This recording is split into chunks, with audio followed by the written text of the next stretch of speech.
ಕೊಡಗಿನಲ್ಲಿ ಪತ್ರಕರ್ತರ ಕೆಸರುಗದ್ದೆ ಕ್ರೀಡಾಕೂಟ ಭರ್ಜರಿಯಾಗಿ ನಡೆಯಿತು.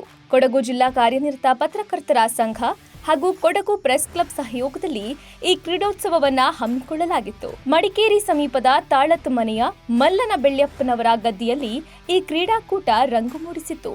ಹ್ಯಾಂಡ್ಬಾಲ್, ಹಗ್ಗಜಗ್ಗಾಟ, ಕೆಸರುಗದ್ದೆ ಓಟ ಸೇರಿದಂತೆ ಹಲವು ಸ್ಪರ್ಧೆಗಳಲ್ಲಿ ಜಿಲ್ಲೆಯ ಪತ್ರಕರ್ತರು ಪಾಲ್ಗೊಂಡು ಎಂಜಾಯ್ ಮಾಡಿದ್ರು. ಎಲ್ಲಾ ವಿಭಾಗದಲ್ಲಿ ಒಟ್ಟು 6 ತಂಡಗಳು ಪಾಲ್ಗೊಂಡಿದ್ದು, ಹ್ಯಾಂಡ್ಬಾಲ್ ವಿಭಾಗದಲ್ಲಿ ನಾಟಿ ಬಾಯ್ಸ್ ತಂಡ ಪ್ರಥಮ, ಮಡ್ ಫೀಲ್ಡರ್ಸ್ ತಂಡ ದ್ವಿತೀಯ ಸ್ಥಾನವನ್ನ ಪಡೆದುಕೊಂಡಿತು.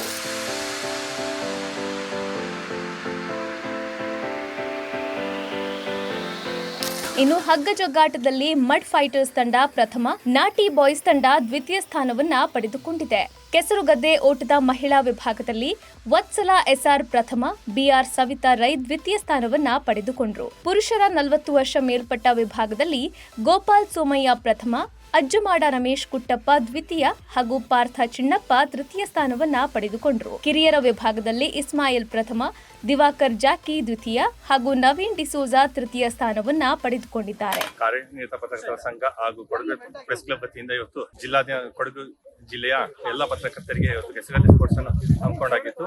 ಆನಂದ್ ಅವರ ಗದ್ದೆಯಲ್ಲಿ ಈ ದಿನ ಬೆಳಿಗ್ಗೆಯಿಂದನೇ ಹ್ಯಾಂಡ್ಬಾಲ್, ಟಗ್ ಆಫ್ ವಾರ್ ಮತ್ತು ಕೆಸರುಗದ್ದೆ ಓಟ ಸ್ಪರ್ಧೆಯನ್ನು ಏರ್ಪಡಿಸಲಾಗಿದೆ. ಕೊಡಗು ಜಿಲ್ಲೆಯ ಎಲ್ಲ ಪತ್ರಕರ್ತರು ಒಟ್ಟಿಗೆ ಸೇರಿ ಈ ಕ್ರೀಡಾಕೂಟವನ್ನು ಪಾಲ್ಗೊಂಡು ಎಲ್ಲರೂ ಸಹ ಸೆಲೆಬ್ರೇಟ್ ಮಾಡಿದ್ದಾರೆ. ಯಾಕೆಂತ ಹೇಳಿದ್ರೆ ಕೊಡಗು ಅಂತ ಹೇಳಿದಾಗ ವೀರ ಯೋಧರ ಹಾಗೂ ಕ್ರೀಡಾಪಟುಗಳ ಜಿಲ್ಲೆ ಆಗಿದೆ. ಇಲ್ಲಿ ಪತ್ರಕರ್ತರು ಸಹ ಏನು ಕಮ್ಮಿ ಇಲ್ಲ ಅಂತ ಹೇಳಿ ಇವತ್ತು ತಮ್ಮ ಪ್ರದರ್ಶನ ತೋರಿಸಿದ್ದಾರೆ. ಹ್ಯಾಂಡ್ಬಾಲ್ ಅಷ್ಟೇ, ಟಗ್ ಆಫ್ ವಾರ್ ಅಷ್ಟೇ ತುಂಬಾ ಚೆನ್ನಾಗಿ ಪ್ರದರ್ಶನ ನೀಡಿ ತುಂಬಾ ಖುಷಿ ಆಯ್ತು. ಯಾಕೆಂತ ಹೇಳಿದ್ರೆ ಕೆಸರು ಆಡೋದು ತುಂಬಾ ಟಫ್ ಇರುತ್ತೆ. ನಾವು ಮಾಮೂಲಿ ಮೈದಾನದಲ್ಲಿ ಆಡೋದಕ್ಕಿಂತ ಕೆಸರಲ್ಲಿ ಆಡೋದು ತುಂಬಾ ಕಷ್ಟಕರವಾಗಿರುತ್ತೆ. ಆದ್ರಿಂದ ಇದು ಎಲ್ಲರೂ ಸಹ ಎಂಜಾಯ್ ಮಾಡಿದ್ದಾರೆ. ಇವತ್ತು ಕೆಸರುಗದ್ದೆ ಆಟ ನೋಡಿ ತುಂಬಾ ಖುಷಿ ಆಯ್ತು. ಯಾವತ್ತು ನ್ಯೂಸ್ ಅಲ್ಲಿ ಮಾತ್ರ ನೋಡ್ತಾ ಇದ್ವಿ. ಸೊ ಇವತ್ತು ಫಸ್ಟ್ ಟೈಮ್ ಅವರು ಕೆಸರಲ್ಲಿ ಎದ್ದು ಬಿದ್ದು ಆಡ್ತಾ ಇದ್ದಾರೆ. ನೋಡೋದಕ್ಕೆ ತುಂಬಾ ಚೆನ್ನಾಗಿ ಅನಿಸ್ತಾ ಇದೆ. ತುಂಬಾ ಖುಷಿ ಆಗುತ್ತೆ. ಯಾಕಂದ್ರೆ ಇಲ್ಲಿ ಹಳ್ಳಿ ಜೀವನ ಹೆಂಗಿರುತ್ತೆ, ಗದ್ದೆಗಳಲ್ಲಿ ಎದ್ದು ಬಿದ್ದು ಆಡೋದು, ಅದೆಲ್ಲ ನೋಡೋದಕ್ಕೆ ಎಲ್ಲರಿಗೂ ಅವಕಾಶ ಸಿಗಲ್ಲ.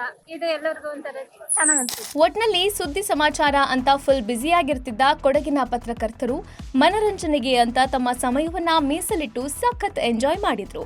ಮೈ ಕೈ ಕೆಸರಾಗಿಸಿಕೊಂಡು ಚಿಕ್ಕ ಮಕ್ಕಳಂತೆ ಆಟವಾಡಿದ್ರು.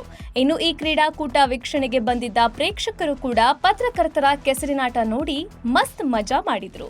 ಲೇಟೆಸ್ಟ್ ಹಾಗೂ ಇಂಟ್ರೆಸ್ಟಿಂಗ್ ಸುದ್ದಿಗಳಿಗಾಗಿ ಬಾಸ್ ಟಿವಿ ಕನ್ನಡ ಚಾನೆಲ್ನ ಸಬ್ಸ್ಕ್ರೈಬ್ ಮಾಡಿ. ಹಾಗೆಯೇ ಬೆಲ್ ಐಕಾನ್ ಪ್ರೆಸ್ ಮಾಡಿ. ಇದರ ಜೊತೆಗೆ ಫೇಸ್ಬುಕ್, ಇನ್ಸ್ಟಾಗ್ರಾಮ್, ಎಕ್ಸ್ ನಲ್ಲೂ ಮಿಸ್ ಮಾಡದೆ ಫಾಲೋ ಮಾಡಿ.